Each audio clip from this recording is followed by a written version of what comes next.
Ooh. It's not Michel Vorm today at 67 Hail Hail headquarters.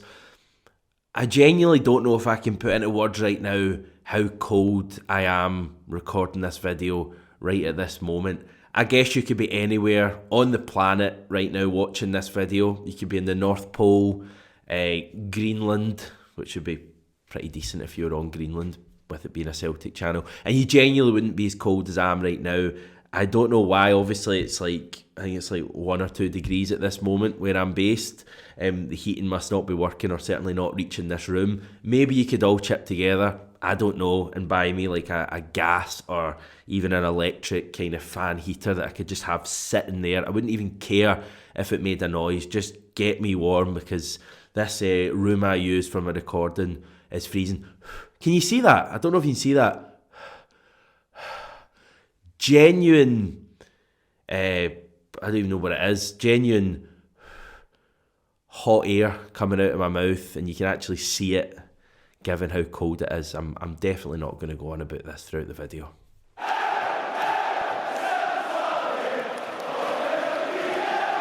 Right, okay, let's get on with the video then. I am now officially a good bit warmer. We're doing a bit of a roundup today, you'll be delighted to hear. We've got just a few stories that may be interesting to you. So let's begin. We're going back to last Friday actually, although Celtic only made us aware of this a couple of days ago.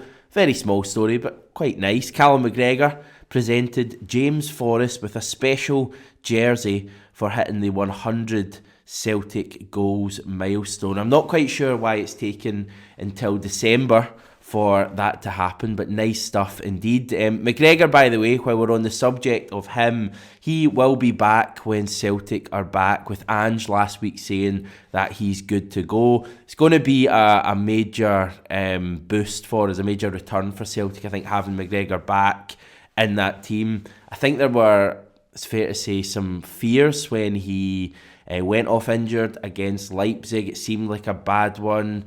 In the meantime, I think domestically anyway, Celtic have done really well. The likes of Aaron Moy and Matt O'Reilly have stepped up to the mantle.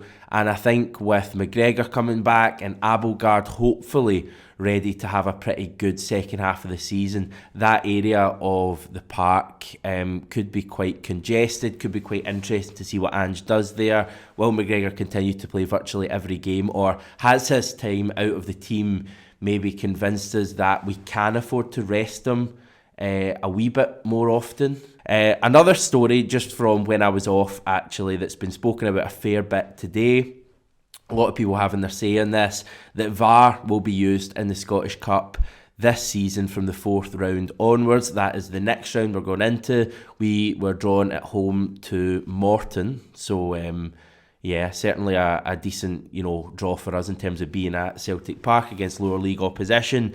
It seems like we will have VAR for that match, with VAR only being used, and get this, in televised matches at Premiership grounds, which kind of Celtic tick both the criteria. I don't think we've got the TV selections yet for that round, but we'll almost certainly be one of the Premier Sports games. And yeah, it's a little untidy to say the least. I think a lot of people getting a bit irate about certain matches having VAR and other matches not having VAR. But I think that's something we've already got used to with VAR. There's inequality there in terms of even the way it's used in the Premiership. We know all about certain matches getting more cameras than others. Obviously, if it's a televised game on Sky Sports, you get, I think, like 12 cameras, whereas if it's not, you only get to use 6. So there's already inequality there with VAR.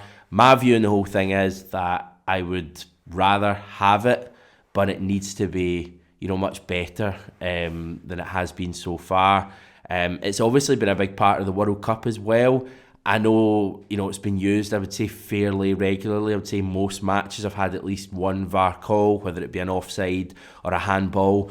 But I don't know how you feel. It doesn't feel quite as intrusive as it does in Scottish football. It doesn't seem to take over the plot of the game in the same way as it does in Scottish football. And I just really hope that while the World Cup's been going on, and while Celtic and all the other teams have been away on their mid-season break, I hope they've really been working on how they use VAR And I really hope that it doesn't have quite the same effect on matches going forward. I mean, it went to a stage there, when it came in, where it felt like every single match was being dominated by VAR and dodgy penalty calls happening in every match. And I just really hope we can get back to talking, just about the football, which I realise is a huge deviation from what I said when VAR was first coming in. I said, embrace the drama of VAR. Yeah, I'm fed up with that. Let's get back to talking about football. The good news is we're back in 9 days,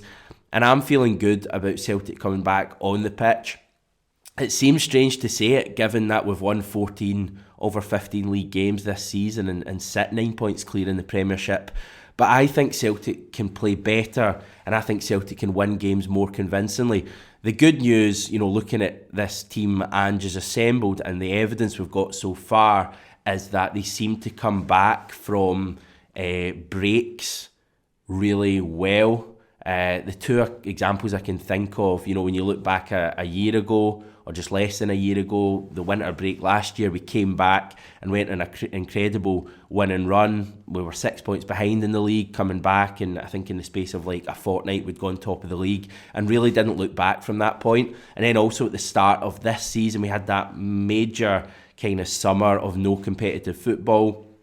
I think it was the final day in July that we eventually kicked off our competitive season against Aberdeen, and we started that domestic season so well. I think we won every game, including 9-0 at Dundee United, 4-0 against Rangers, until we came up against Real Madrid. So I think the evidence suggests that this Celtic team are going to come back with the bit between their teeth after the break, and I really hope that's the case. We have a 9-point lead at the top of the league. We just can't afford to give our rivals any reason to be encouraged. We know firsthand how it went last year when the shoe was in the other foot and we were the team chasing, and they dropped points in their first match and I think their third match, and it just added to our belief.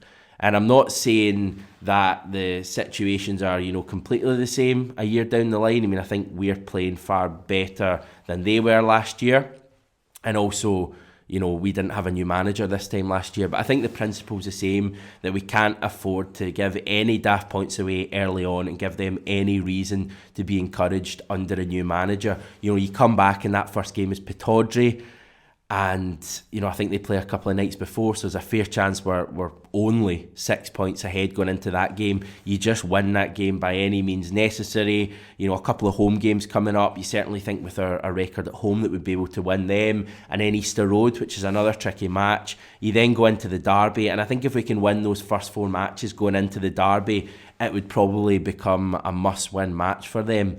So it's a good place for us to be, just no encouragement handed to the other side of the city.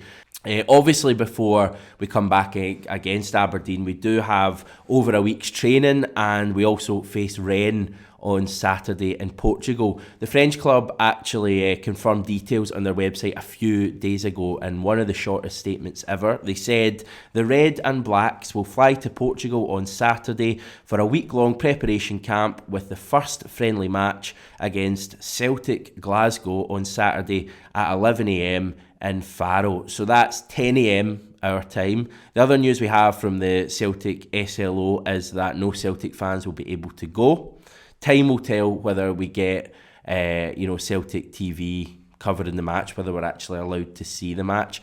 I kind of get the feeling maybe, and again, this is just conjecture on my part, that this is maybe going to be one of those kind of closed door games that you do just get a wee line about after the game, or so-and-so played well, but you don't actually get to see it. I hope there is a stream made available by some means, because it's always nice to see Celtic, even in a friendly with no fans present.